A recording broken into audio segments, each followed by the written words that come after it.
Here's some vegan breakfast, brunch, or lunch ideas. It's a simple recipe. It's just tofu mashed up with organic cabbage, carrots. You could probably cut up the carrots more, and Swiss chard. And why is it yellow? It looks like eggs, but it's not, because I added turmeric, which is great for inflammation reduction, for joints, and in general. And I put in a little fresh organic dill. You can also put in just the dry dill, some perhaps a little black pepper.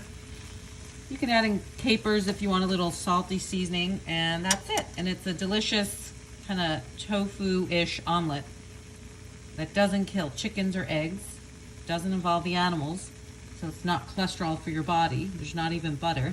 And I put a little bit of vegan cheese blend that I got from Trader Joe's, but you can also use Miyoko's or other vegan cheeses if you want it like a vegan cheese omelet. Enjoy. Namaste.